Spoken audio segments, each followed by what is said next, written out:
Your hero James, so we cheer. Every battle makes it clear. A legend with a heart so true. He might just save your kitty too. Rise of the Ronin is Sony's latest first-party title that many people were anticipating, considering it is from Team Ninja, who has not recently had a great track record, but their track record hasn't been bad whatsoever. It's just been 7 out of 10s for the most part. Nothing groundbreaking, nothing that probably will win Game of the Year, but they play it safe. Just to give you a quick rundown of Rise of the Ronin, I feel like that's what this game is. There's nothing that is going to win awards, maybe the soundtrack, but other than that, it's not a bad game. And I am going to tell you why in this review. The first thing I want to touch on is the story. Team Ninja hasn't exactly been known to have full-fledged cinematic experiences. They're above From Software games to where they actually have cutscenes throughout the game. And From Software games usually has one cutscene at the beginning, maybe the end if you're lucky, just to show some bosses or something. Maybe most of them just show bosses dying or living or things like that. But Team Ninjas usually have cutscenes pertaining to the story that's going on. But you can tell by the story that they are still well behind the likes of Ghost of Tsushima, who's had numerous cinematic stories before that. And the reason I say Ghost of Tsushima is because that is the biggest comparison I can say to this game. I feel like the game plays like Ghost of Tsushima. It's just a very less polished Ghost of Tsushima. One of the things that this game offers more than other games is the side quest. Many games offer you side quests to do, but not a lot of them have things pertaining to the story. And while the side quests in this game aren't exactly groundbreaking, when it comes to the integration of the overarching story, you can build relationships in this game. You can romance characters, and it's refreshing to see that they have some problem that they want solved and you help them solve it by doing bond missions. I believe there's like 32 bond missions total, and some of those bond missions you have to go back and replay if you miss them, or you have to go back and replay because you chose separate options. For me personally, I chose every option I could, and I ended up having to go only replay one mission for one story choice to unlock the last mission I needed. So while the side quests aren't anything groundbreaking when it comes to the story, they do offer a unique experience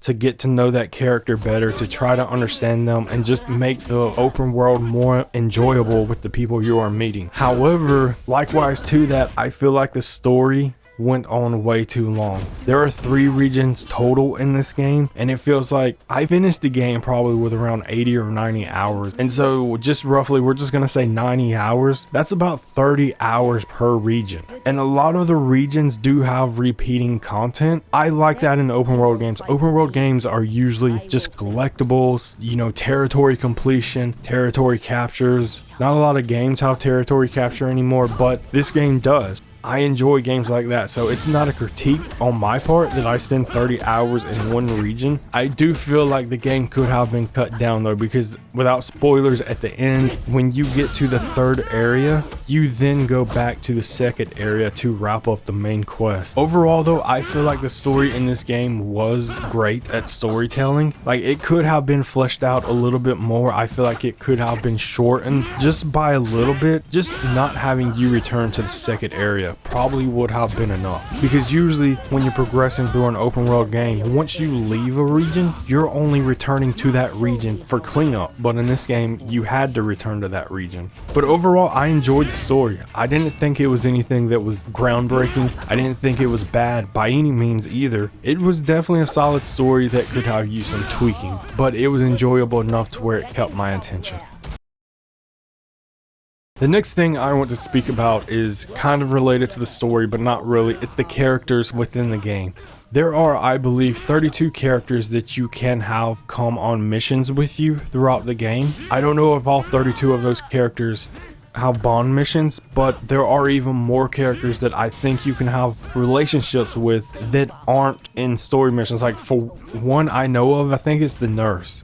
There's a nurse in the game. She can never come on missions with you. You can't pick her. She does come into some missions, but that's just story related. She was going to be there regardless. But when it comes to the characters, I feel like there were way too many characters. Like this is probably the biggest downfall. I'm someone who wants to complete the games, be a full completionist, do everything in the open world. But also the problem with that is that there were characters to where they end up having a fate that is against what you and I are currently doing and living. I won't say who, I won't say when, where, or why, but there are characters who die in this game. And if you didn't max out their bonds, then you're kind of out of luck. Like you can return to missions, and I'm sure you can go back to that time and max out their bonds just by going to a mission before they die.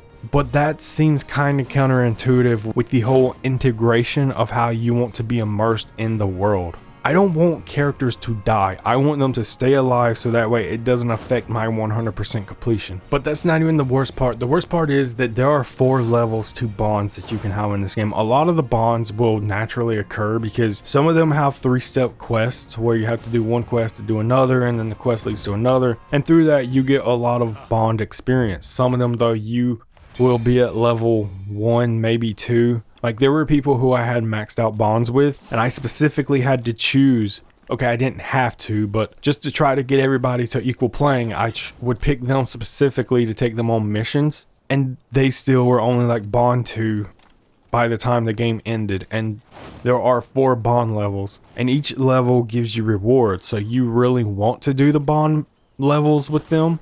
But it is just so tedious and so grindy. I feel like there were way too many characters in this game. I feel like if they would have just cut the characters in half, not literally because that would definitely kill them and then everyone would be dead by the time the game was over. But if they just limited to the characters to be only being half of them, the game wouldn't have felt as tedious because you wouldn't have to be running from person to person every single time after a mission just to give them gifts. And that is how you build the bonds. Besides side missions and bond missions, you build relationships with them by giving them gifts. But that's my biggest gripe with this game. There were too many characters. The next thing I want to talk about is the mission structure and the open world, because I feel like they're one and the same, although when you do a main mission it kind of spawns you into a set location, and if you try to leave that location then you will be out of mission bounds and the mission will end. The mission structure in this game pretty much comprises of you spawning into a location, you kill some enemies, you raise the flag. I'm pretty sure in this one they're called Veil Banners. It's been a couple of days since I played it. But you find the flags, you go to the boss. I don't think the flags offer you anything unique other than spawning you with full supplies, unlike other games to where when you got those flags, Wolong Fallen Dynasty, that's what it's called, right? I'm pretty sure. It's been last year since I played it. But that one would actually make the enemies weaker. Maybe just the boss. Maybe the enemies and the boss. But this game isn't like that. As I said, you spawn into a mission, you kill some enemies to work your way towards the boss, and then there's a boss fight. And that's every mission in this game, over and over and over. And it does not get boring. I want to emphasize that. It gets repetitive. The repetitive is the word I would say, because the combat in this game is fun, and we'll speak on that in a little bit. But along with the mission structure, the way it is, the open world kind of has the same thing. The collectibles are the same, although there are certain things you can't do until you unlock better abilities later. You find cats in the open world, you find treasure chests, you do gliding challenges, you do arching challenges, you do shooting challenges, and this repeats in every single area. There are also public event type things to where you have to find the bad guy and you have to clean that area of the evil that is presented within it. So while the combat is fun, the mission structure is repeating, but because the combat is fun, that's why it doesn't become boring. It's just repetitive. But since we're on combat, let's talk about combat. There isn't much to say when it comes to the combat. The best thing about this game is when you're parrying, and I like how in a lot of games when you parry and if you miss the parry there's no recovery, but in this game if you parry and you miss, I think in this one it's called something spark. Actually, I know for a fact it's something spark. I don't remember counter spark. Is that what it's called? But in this game, you can parry if you failed the first parry, and you can do multiple parries. So the combat in this game, it can be a little challenging, but once you get the hang of it, then you're going to find a lot of enjoyment in it. And personally, I would say that you should play on easy. I played the game on normal, but I did take it down to easy for a few of the master challenges. And when I was playing those, I just felt a lot more badass because you can almost infinitely and precisely parry every single attack, and that felt like a more cinematic experience for me. Though when you're playing on normal, you have to be more precise with the timing, and that makes sense. I mean, it's a harder difficulty, but with the assassinations you can do, coupled with the parrying you can do, and the special attack movements, there isn't a lot that are good. You're like an acrobatic Ronin, just jumping around killing infinite enemies. This game, it definitely has some of the funner combat of any game that I've played, and I feel like comparing it to Ghost of Tsushima is probably the best. If Ghost of Tsushima was in early stages of the combat, that's what this game would be.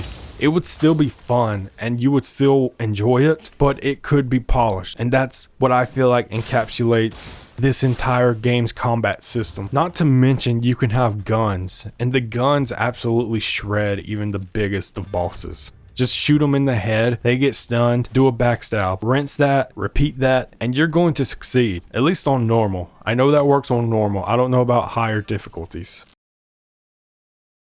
But with that being said, I feel like it's a good time to wrap up the video, wrap up the review. I do have gripes with this game. I do have problems with it. I have issues with it. But if you enjoy open world games, if you enjoy samurai games, if you enjoyed Ghost of Tsushima, I feel like you will enjoy this game. The biggest thing I feel like anyone could complain about is that it does become repetitive. But the combat kind of counterbalances that to where you almost want to engage in fight because the combat is so fun. This game definitely won't win any awards, rewards, anything like that, but it won't waste your time either. There's so much content to do in this game that it will hold you over for a long time, and I feel like you will get your money's worth with this game. As I said, I finished the game at around 80 hours, and I pretty much 100% of things. The only things I didn't 100% were a few of the master challenges, just because by that point I'm someone who hunts trophies and I had the platinum, and I just said to myself that I would save those for if there's ever a DLC. Nothing was missed. I pretty much maxed out all the relationships I wanted to, but by the end of it I was burnt out. It was enjoyable, and I think most people will enjoy it, so I'll give this game a 7 out of 10. An 8 is definitely too high, and a 6 is infinitely too low,